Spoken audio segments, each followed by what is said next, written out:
안녕하세요. 배당부자입니다. 주식을 투자해서 배당을 받는다면 심리적으로도 안정감을 가질 수 있고 자산을 불려나가는 속도가 더 빨라질 수 있습니다.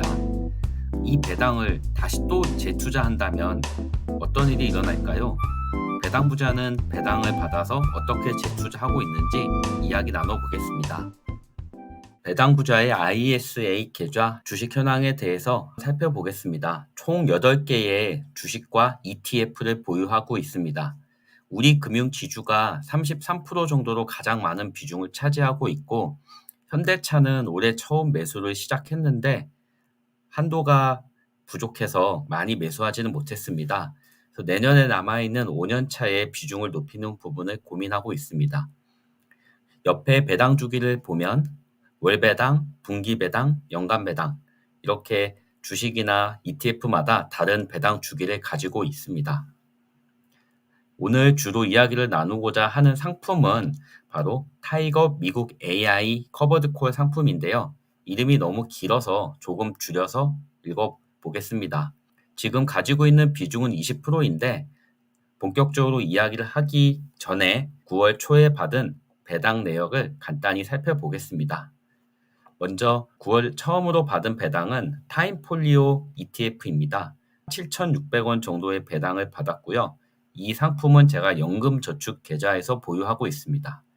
그리고 타이거은행 ETF는 오늘 얘기 나누는 ISA 계좌에서 보유하고 있고요. 28,000원의 배당금을 받았습니다. 이 타이거은행 ETF는 전에 다른 영상에서도 한번 다룬 적이 있기 때문에 관심 있으시면 한번 살펴보시면 도움이 될 것입니다. 자, 앞에서 받은 ISA 계좌의 배당금은 바로 매수를 진행하였습니다.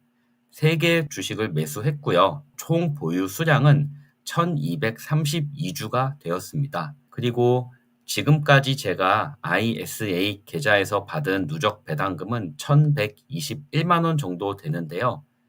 이 배당금을 가지고 앞에서 얘기 나누었던 타이거 미국 AI ETF를 매수하였습니다. 왼쪽에 아래쪽에 보시면 1월 7일부터 매수를 시작했고요.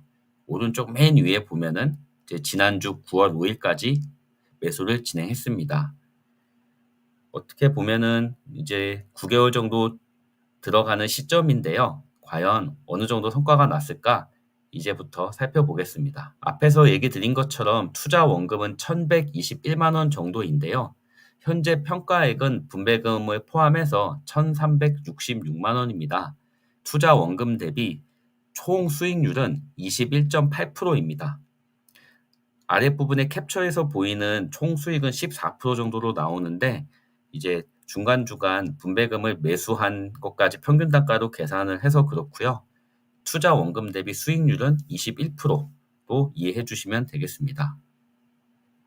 이제 어떤 상품인지에 대해서 한번 알아보려고 하는데 이름이 참 깁니다. 하나씩 좀 쪼개서 살펴보면 타이거, 이것은 미래 에셋에서 만든 ETF의 브랜드명이고요. 그리고 미국 AI 빅테크 10, 그래서 미국에 있는 주식 중에서 AI에 관련이 있는 빅테크 주식 10가지라는 의미입니다. 타겟 데일리 커버드 콜, 옵션을 가지고 수익을 만들어낸다는 의미인데요. 이 부분은 다른 유튜버들도 만든 영상이 많기 때문에 그 부분을 참고해 주시면 도움이 될 것입니다. 과연 어떻게 운영하는 상품일까요? 피라미드의 가운데 부분에 있어서는 이제 재무지표 기반으로 10개의 주식을 뽑아낸다는 설명을 하고 있고요.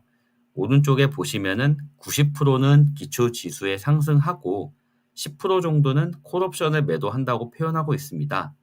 오리지널 상품 대비 90%의 상승과 하락을 반영한다는 얘기이고요. 나머지는 콜옵션을 판매해서 저희가 이제 매월 받는 분배금을 마련해주는 상품이라는 설명입니다. 커버드콜 상품이 정말 많이 있는데요. 타이거, 그러니까 미래 에셋에서 운영하는 상품들이 쭉 나열되어 있습니다.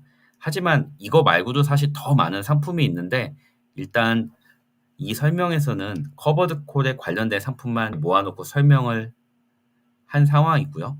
저희가 오늘 알아보는 상품은 맨 위에 공격 포지션, 가장 공격적인 상품이라는 표현을 하고 있고요.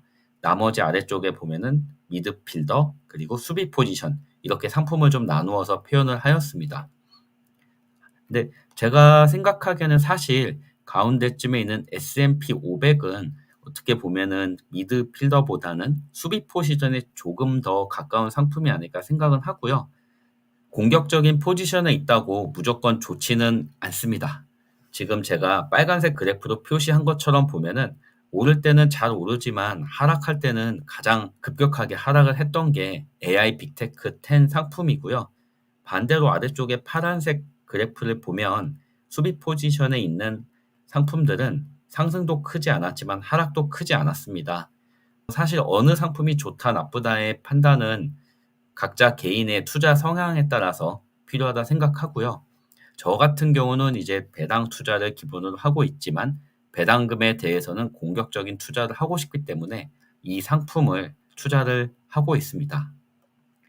자, 앞에서도 보았지만 가장 화끈한 커버드콜 상품은 AI 빅테크 10 상품인데요. 2019년부터 시뮬레이션 했을 때는 거의 3배에 가까운 상승을 보여주고 있습니다.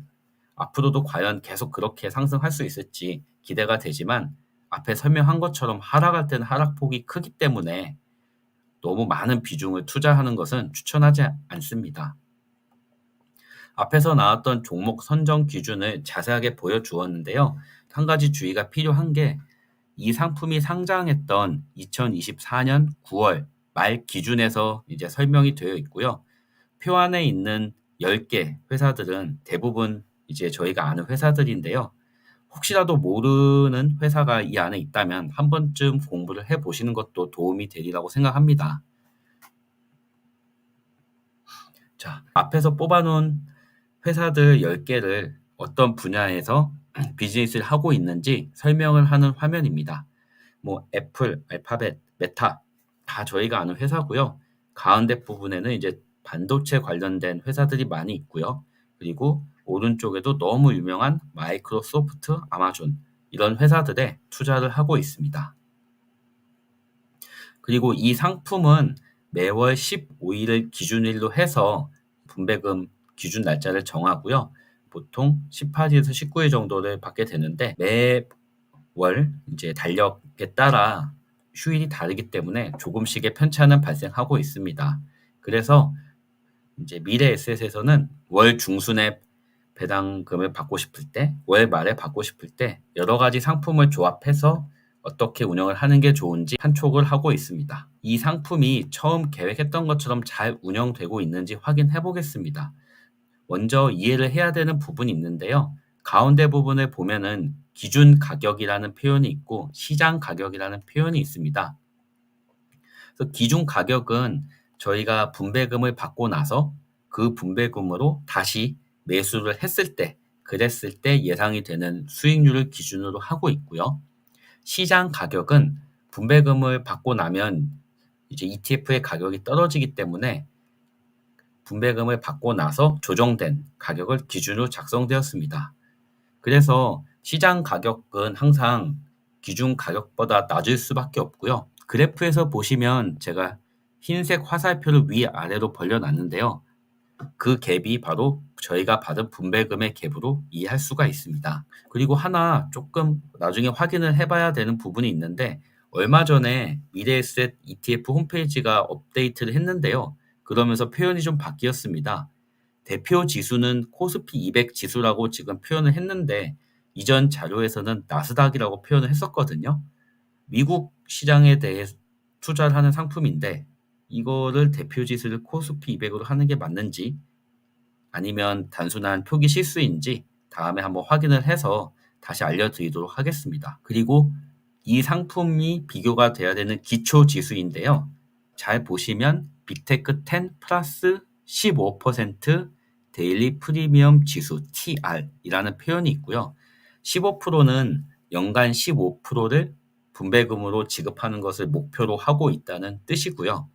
TR이라는 뜻은 토탈 리턴, 배당금을 재투자하는 기준을 가지고서 운영한다. 이렇게 이해를 해 주시면 됩니다. 근데 여기서 하나 잘 보고 넘어가야 하는 부분이 있는데요.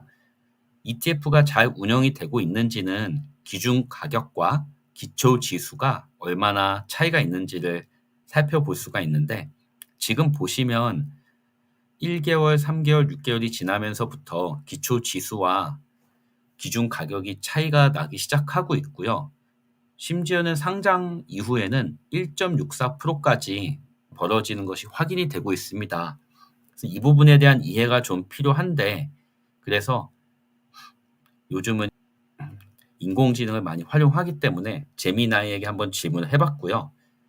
그랬더니 이런 설명을 했습니다. 기준 가격과 기초 지수 간의 차이는 추적 오차라고 표현하는데, 시간이 지나면서 점점 커질 수 있다. 그래서 이거를 세 가지로 이제 주로 설명을 하고 있는데요. 아까 처음에 나왔던 것처럼 90%는 투자를 하지만 10%는 콜옵션을 매도해서 분배금을 만든다. 그래서 거기가 차이가 날 수 있다. 뭐 그럴 수 있다고 생각이 되는 부분이고요. 그리고 배당금을 받아서 투자를 하지 않으면 또 차이가 날 수 있다. 이것도 그럴 수 있다고는 생각이 듭니다. 그리고 맨 아랫부분에는 수수료입니다. 이 상품을 운영하는 회사에서 거래 비용이나 또는 사람이 일하는 인건비 이런 것들을 지불해야 하기 때문에 그런 부분에서 차이가 날 수 있다. 그래서 주로 이렇게 세 가지를 사유로 들고 있는데요. 근데 아까 같이 살펴봤지만 여기서 이상한 부분이 있습니다.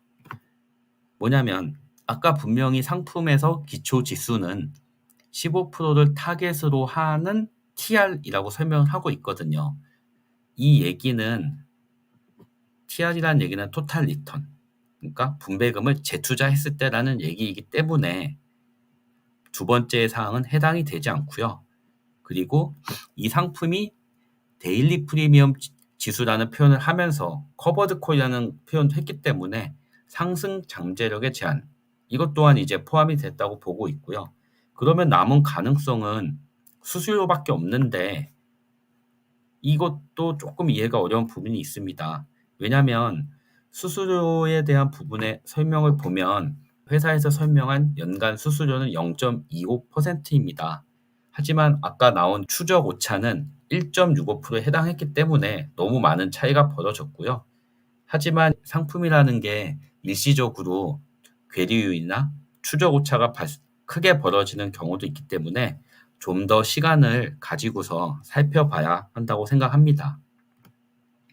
자, 그리고 과세에 대한 내용이 또 나와 있는데요. 과세는 정말 언제 봐도 어려운 부분이라고 생각합니다. 하지만 조금 쉽게 설명을 일단 해보면요. 일단 해외 커버드 콜은 기본적으로 주가 상승분, 쉽게 얘기하면은 매매 차익이 발생했을 때는 과세를 합니다. 그리고 옵션과 프리미엄, 그리고 배당 모두 다 세금을 내야 하는데요. ISA도 마찬가지입니다.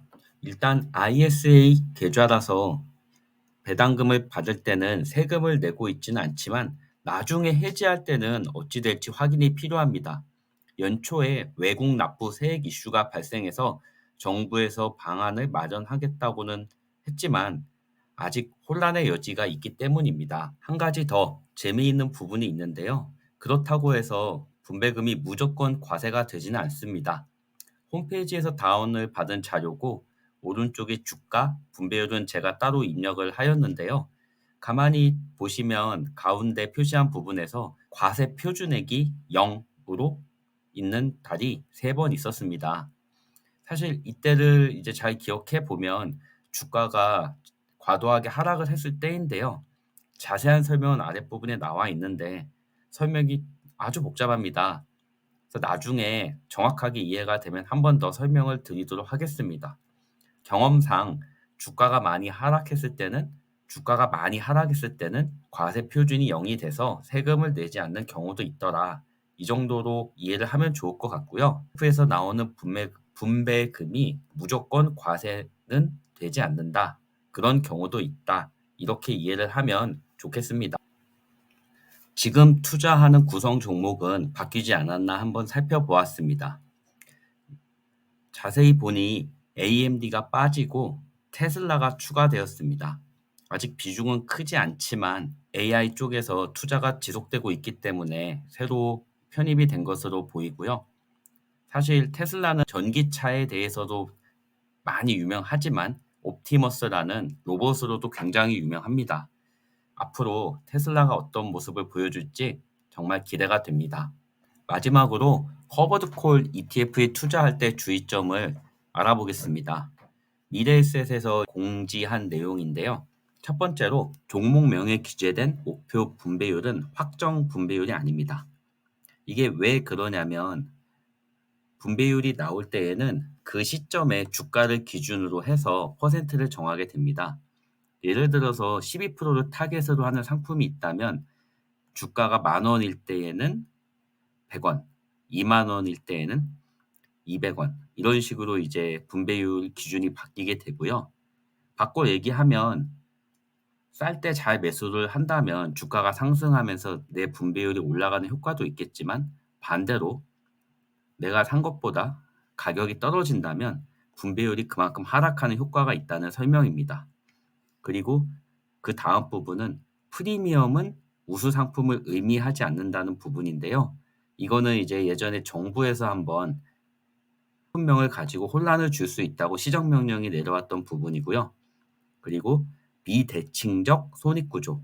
이 부분은 10% 정도는 이제 옵션에 투자해서 분배금을 만들기 때문에 10% 정도는 이제 차이가 날 수밖에 없다. 일반적인 오리지널 상품과는 그런 의미이고요. 그리고 네 번째, 이 부분은 이제 국내에서 그런 상품이 있는데요. 금융주에 주로 투자를 하는 상품인데 옵션은 코스피 200으로 설정되어 있는 경우, 이런 경우가 있는데요. 그래서 원래 상품은 오르는데 커버드콜 상품은 오르지 않거나 이런 경우가 종종 나타나는 상품이 몇 개 있더라고요. 그래서 설명이 나와 있는 부분이고요. 가장 중요한 마지막, 유튜브, SNS 이런 데에서 추천받는 것을 조심해라. 제 영상도 보시고 제가 올바르게 설명한 부분만 이해를 하고 틀리게 설명한 부분도 있을 수 있다. 이런 내용이고요. 상품이 처음에 나오면 저도 그렇고 많은 분들이 관심을 가져서 설명을 하려고 하는데 그런 과정에서 실수가 있을 수도 있고 그리고 개인의 투자 성향과 맞지 않는 부분이 있기 때문에 주의를 해야 된다는 의미입니다. 자, 그리고 이렇게 상품에 대해서 알아봤지만 앞으로도 계속 확인해야 할 사항들이 남아 있습니다. 아까 한번 설명했던 것처럼 기초 지수 대비 오차가 꽤 크게 벌어졌기 때문에 앞으로 그 부분이 어떻게 관리되는지를 계속 확인해야 될 것 같고요. 만약에 이 부분이 계속 더 크게 벌어진다면 다른 상품에 투자를 해야 하는지 고민을 해야 될 수도 있습니다. 그리고 정부에서 지금 외국 납부 세액을 조정하겠다고 발표했는데 어떤 식으로 변하는지 이 부분은 확인이 필요하고요. 사실 이것 때문에 투자를 중단하지는 않겠지만 그리고 이 부분은 모든 상품에 해당하는 공통 부분이겠지만 어쨌든 내가 투자하는 상품이 어떻게 운영이 되고 세금이 어떻게 나오는지를 이해하는 부분은 필요하다고 생각합니다. 마지막으로 세 번째인데 커버드콜 분배금이 이상 없이 지급되는지를 계속 확인해야 됩니다. 왜냐하면 기사가 요즘에 많이 나오고 있는데 커버드콜 상품이 너무 많이 증가하기 때문에 옵션을 팔아서 벌어들일 수 있는 수익이 제한이 생기지 않을까 이런 우려가 나오고 있고요. 그래서 이 부분도 계속 확인이 필요한 부분으로 앞으로 계속 살펴보도록 하겠습니다. 긴 시간 함께 해주셔서 감사합니다. 앞으로도 배당 재투자를 지속하면서 오늘 알아본 상품이 잘 운영되는지 여러분과 함께 알아보면서 배당 투자를 지속해 나가도록 하겠습니다. 감사합니다.